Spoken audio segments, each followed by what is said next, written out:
ini saya rekam. Ya, kemarin lupa saya rekam sehingga tidak ada bukti untuk meetingnya. Nah ini sekarang saya mau share ini, share screen. Nah ini share screen ya saudara ya ini. Nah ini RPS-nya, ini saya akan menjelaskan RPS-nya. Jadi kurang lebihnya kalau Anda belajar di perilaku organisasi seperti itu. Jadi bagaimana Anda berperilaku dalam organisasi supaya organisasi tadi bisa mencapai tujuannya. Nah seperti itu. Nah ini, nah ini nih yang pengampunya. Ini ada ini ada 6 dosen. Raja Pancawinyaningsih, terus ini saya sendiri, Dwi Sugiarto, kemudian ada Pak Agung Subono, kemudian ada Nur Indah Rahmawati, kemudian ada Pak Sudarsono dan Pak Bun Norikun. Nah. Oke, sekarang pertemuan yang pertama ini ya, kita lihat. Nah ini kita membahas tentang RPS dan kontrak kuliah. Nah ini RPS-nya ini, RPS itu rancangan pembelajaran. Ya, rancangan pembelajaran ini RPS ya. Nah ini. Nah sistemnya ini nanti ada sinkronus dan asinkronus. Sinkronus itu tatap maya. Seperti ini kita berhadapan-hadapan. Ini tatap maya. Ya. Maya. Nah, kalau yang asinkronus itu nanti saya kasih saudara video ini pertemuan kedua. Nah, sinkronus itu 4 kali jumlahnya ya, 4 kali. Belum UTS itu 2 kali, sesudah UTS 2 kali. Jadi ini ada sinkronus. Nah kemudian pertemuan yang kedua, ya pertemuan kedua ini kita asinkronus ini memahami dan menganalisis perilaku individu. Ya, ini tadi yang saya jelaskan sedikit, saya jelaskan tadi kaitannya dengan persepsi, kaitannya dengan motivasi jatuh prestasi, kaitannya dengan locus of control, nah, seperti itu, saudara. Kemudian ada paham otoritarian. Ini kita pelajari situ. Nah, apa itu? Nah, nanti kita pelajari. Ya. Oh iya, saya jelaskan. Jadi sebelum pertemuan, sebelum ujian UTS, ini saya perkuliahan dengan Anda ya ini. Ini perkuliahannya dengan Anda. Saya ngajar ini yang mengampu saya. Tapi sesudah UTS nanti yang mengampu Ibu Pancawinyaningsih ya. Nah, seperti itu saudara. Baik. Nah, kemudian yang pertemuan ketiga ini ya, memahami maksudnya mampu mengadaptif dalam berbagai situasi pengambilan keputusan yang menyangkut SDM organisasi. Nah, ini persepsi individu dalam pengambilan keputusan. Nah, contoh tadi, kalau ada seorang mencuri karena rakus dengan mencuri karena kepepet, beda ya. Kalau yang kepepet mungkin yang kasus itu tadi, ini kasusnya benar terjadi di Tulungagung. Nah itu pencurinya dibebaskan malah disangoni sama hakimnya, ya karena dia tidak material gitu, yang dicuri itu tidak banyak dan karena dia kepepet nggak ada yang ngasih makan, ya. Oke, kemudian yang berikutnya ini kita bahas tentang value, attitude, dan job satisfaction. Nah, value itu apa? Value itu nilai, ya nilai baik dan buruk. Kamu tahu ini mana membedakan? Oh, dimensi nilai itu apa baik dan buruk ya. Jadi kalau kita berbicara tentang nilai, ini diawali dari paham filsafat, filosof dari zaman Aristoteles, ya ini Socrates, Plato. Jadi Socrates punya murid namanya Plato. Plato punya murid namanya Aristoteles. Dan filosof itu artinya apa? orang yang mencintai kebijakan. Nah, apa yang mereka lakukan? Ya, mereka bercerita tentang bagaimana value itu. Nilai, ya, nilai itu apa yang baik, apa yang benar. Jadi apa yang bisa membuat kondisi Anda itu berbeda ya ketika dibandingkan dengan kondisi yang lain. Nah itu ya, kondisi yang berbeda ya. Misalnya tadi, mencuri itu baik apa buruk? Mesti kamu bilang baik, jelek kan? Nggak ada yang bilang baik kan? Nah seperti itu. Ini value. Misalnya Anda buat kuliah, mencontek itu baik apa buruk? Nah, terus Anda menipu itu baik atau buruk? Ya, menipu ya. Kalau mau menipu silahkan ya kan. Tapi Anda tahu menipu itu tidak baik. Ketika Anda melanggar, ya, maka apa yang terjadi? Yang terjadi adalah ada pertentangan pribadi di dalam hati Anda dan Anda akan mengalami guncangan rasa menipu. Nah inilah value. Ya. Oke. Kemudian value fungsinya apa? Kita enggak. Jadi kita kenapa kok belajar value? Kenapa kok kita belajar sikap? Yo, ini semua tadi yang saya sampaikan. Anda nanti menjadi manajer. Anda bisa mengarahkan orang. Tentu saja Anda harus bisa memberikan value yang baik itu seperti apa. Kemudian bagaimana Anda bisa mengajak orang, mengarahkan orang, mendisiplinkan orang, kemudian memberikan reward, memotivasi karya. Tentu saja ini dari value, dari attitude tadi. Nah, sehingga nanti apa? Selanjutnya ini apa? Muaranya adalah job satisfaction. Ya, kepuasan terjadi karyawan nanti puas dalam kerja lu bisa puas ya, karena dia yang segap mesti akan mendapatkan bonus yang banyak. Karyawan yang malas akan mendapatkan bonus yang sedikit. Nah seperti itu. Jadi ini ada job satisfaction. Nah kalau coba Anda bayangkan kalau ada karyawan yang malas, tetapi dia juga mendapatkan bonus yang banyak. Ada karyawan yang sergap tapi juga dapat bonus yang banyak. Anda bayangkan seperti itu.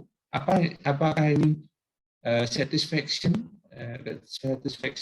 kepuasan? Ya tentu saja tidak ya. Satisfaction itu kepuasan ya.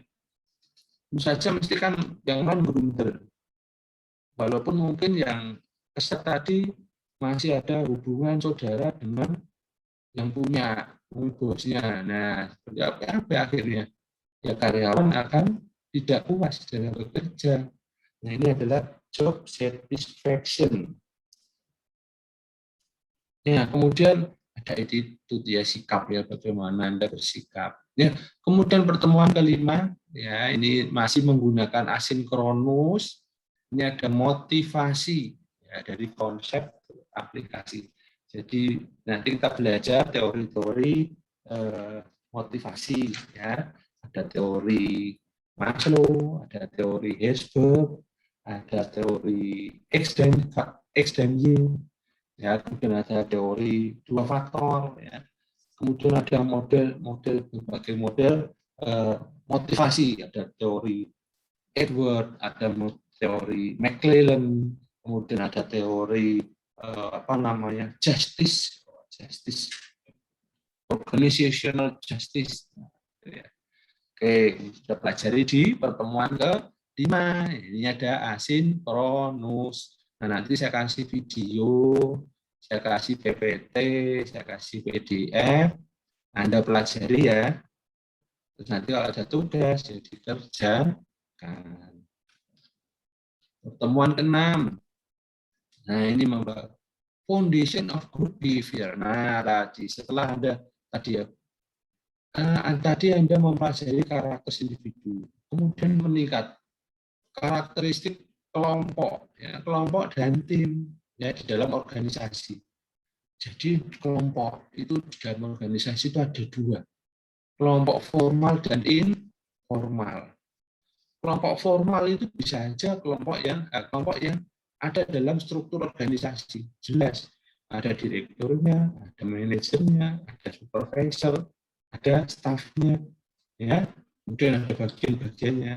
Nah, kemudian ada kelompok yang informal. Nah, yang kelompok informal ini biasanya itu ya bisa dari salah satu dari struktural, bisa saja bukan dari struktural, tetapi dia memiliki pengaruh yang besar di dalam organisasi. Ya, dia bersuara dalam organisasi itu memiliki pengaruh.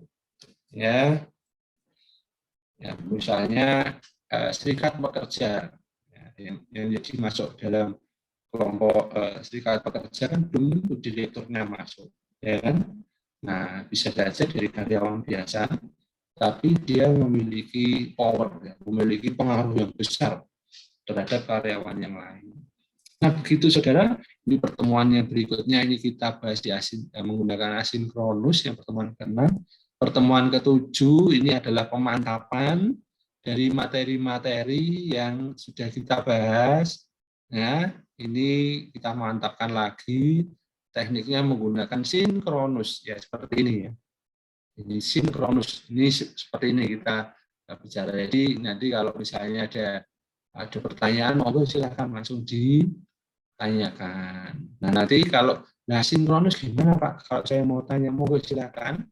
Nanti di asinkronus itu saya buka juga di Tsunami pada forum diskusi. Silahkan saudara berdiskusi dengan mahasiswa, antar mahasiswa ya, bagaimana Anda saling bertanya jawab. Ya. Begitu saudara. Kemudian pertemuan ke-8 ini ada UTS. Nah, bentuknya seperti apa ini belum saya pikirkan, tapi biasanya saya ngasih soal, nanti dikerjakan gitu ya. Kemudian pertemuan 9, nah 9 ini yang mengaku nanti Ibu Panca, ya. Panca nanti yang mengaku. Nah ini apa? Bahas communication group decision making. Wow, bagus sekali. Ini yang paling penting. Dalam organisasi, ya ini harus ada komunikasi. Nah, nanti dibahas tentang apa itu komunikasi, bagaimana komunikasi yang baik, kemudian bagaimana proses dari komunikasi tadi. Nah, kadang-kadang ada miss ya, ada miss. Ini ada di mana missnya? Nah, ini dengan adanya saudara memahami bagaimana prosesnya, maka saudara akan bisa handle yang komunikasi yang baik. Ya, nah ini ada unsur-unsurnya, ada pengirim, kemudian ada penerima, kemudian ada saluran dari komunikasi. Nah, itu kita bahas di 9. Kemudian pertemuan 10 membahas tentang leadership. Wah, bagus nih, leadership. Saya paling suka ini dengan leadership. Jadi nanti ini kita bahas tentang apa itu teorinya. Ya, teori kepemimpinan itu seperti apa. Kemudian bagaimana tipe-tipe dari pemimpin. Tipe pemimpin itu ada yang demokratis, ada yang otokrat, kemudian ada yang pemimpin yang yang semau sendiri. Nah, itu macam-macam bentuknya. Ya. Itu ada pemimpin seperti itu bentuknya. Nah, ini kita bahas di pertemuan 10, bentuknya sinkronus. Oke, kemudian yang berikutnya ini adalah konflik, negosiasi, dan intergroup behavior. Nah, monggo nanti ini kalau ada konflik, kita harus memecahkan konflik. Konflik bagaimana harus dikendalikan. Ya, jangan sampai konflik ini akan berdampak negatif terhadap organisasi.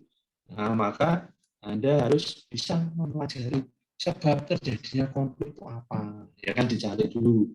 Kemudian bagaimana penanganannya, pengelolaannya.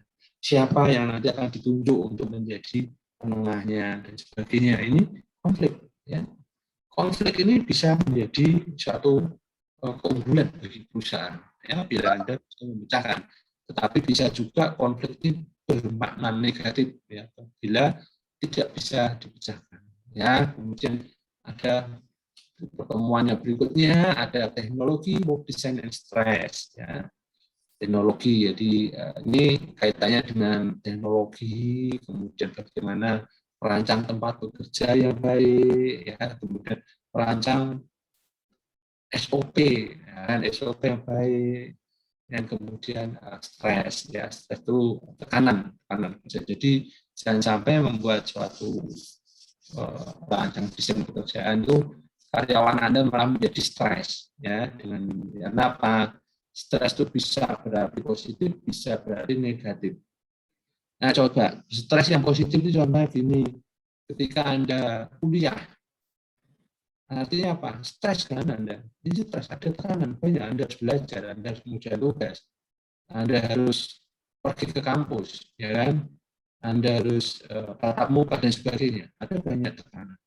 Tapi tujuannya apa? Stres itu tujuannya adalah membentuk Anda menjadi seorang akademisi. Tentu saja akademisi itu berbeda dengan orang yang tidak mengecak pendidikan akademis, ya.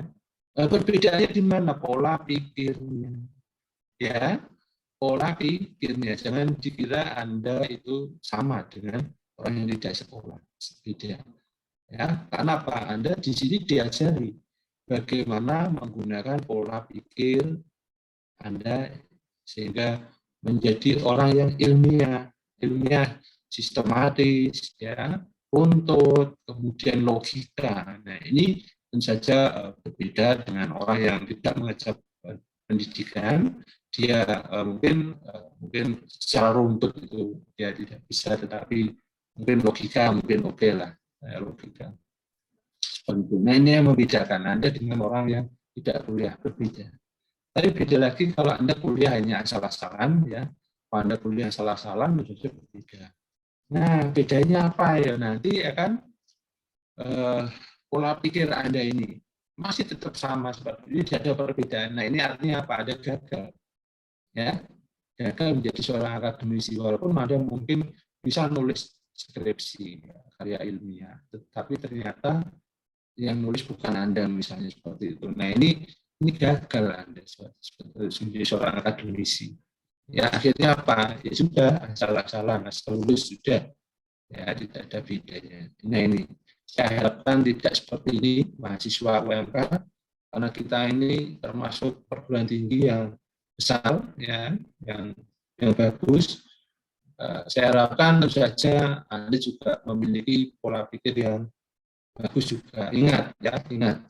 Kita memiliki PAMIO, ya, moto cerdas, santun, dan berwirausaha. Artinya apa dia?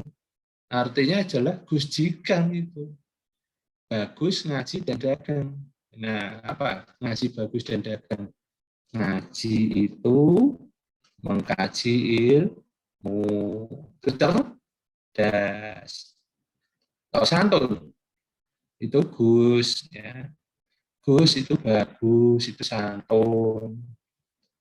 Terus gangnya berwirausaha, dagang, ya kan, termasuk itu berwirausaha, ya. Nah, ini, oke, adik-adik seperti itu, ya. Nah, terus pertemuan 13 kita membahas tentang sistem dan desain organisasional. Nah, kemudian ke-14 kita membahas tentang organizational culture, ya, budaya organisasi, ya. Oke, budaya organisasi apa itu? Budaya itu ya kaitannya dengan value tadi, nilai-nilai yang seperti apa? Nilai-nilai yang diharapkan, ya, di dalam perusahaan tadi bisa berjalan, ya. Nah, apa misalnya contohnya tadi kalau kita punya Gus Jikang tadi, ya, di perusahaan di universitas kita cerdas, santun, dan berwirausaha. Ini moto dari apa? Dari budaya lokal yang kita adopsi menjadi budaya organisasi. Gitu ya, saudara, ya. Oke, nah terus pertemuan 15 ini pemantapan lagi. Jadi pertemuan yang asinkronus tadi dimantapkan dengan sinkronus. Ya, kemudian pertemuan 16 kita membahas tentang UAS. Ya, UAS. Oke, ini jadi ada 16 kali pertemuan. Ya, media pembelajaran ya ini tadi ada internet, ada LCD, ada laptop, ada whiteboard. Nah, kebetulan di belakang saya ini tidak ada whiteboard ya karena saya ngajarnya di ruang, jadi ini mungkin tembok mungkin ya. Jadi saya nggak mungkin nggak membahas di tembok gitu ya, saudara ya. Nah, ini bukunya, saudara. Ini pakai buku Stephen Robin. Nah, ini buku mbahnya perilaku organisasi itu ini Stephen P. Robin. Ya, jadi nah, kemudian ada Kate Davis, Ivan Cook dan sebagainya. Nah, ini pakai bacaan-bacaan yang banyak sekali. Tapi saya pakai buku ini ya. Kenapa? Karena pakai bahasa Indonesia dan cukup mudah. Ya. Mungkin adik-adik membaca dan mencernanya cukup mudah. Ya. Karena apa? Ilmu itu ya tidak untuk mentransfernya ini harus bisa dicerna dengan mudah. Karena kalau dicerna sulit, maka ilmu tadi tidak bisa ditransfer ya, kepada adik-adik. Akhirnya apa? Akhirnya adik-adik akan bingung. Itu ya. Oke. Yang berikutnya apa ini? Ini ada tugas. Ya, nanti tugasnya mungkin dari saya, mungkin ya. Tapi saya tidak akan memberi tugas ekstrim ini ya. Setiap kali pertemuan Anda saya kasih tugas ya. Mungkin seperti itu ya. Nanti mungkin sekali atau 2 kali saya kasih tugas. Silakan dikerjakan dan nanti kalau ada tugas, kalau enggak ya enggak apa-apa. Tapi Anda punya tugas apa?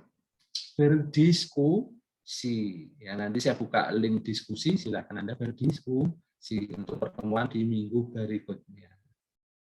Baik, begitu saudara, ada pertanyaan?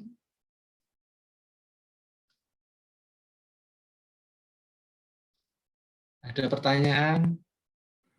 Suaranya masih putus-putus tidak?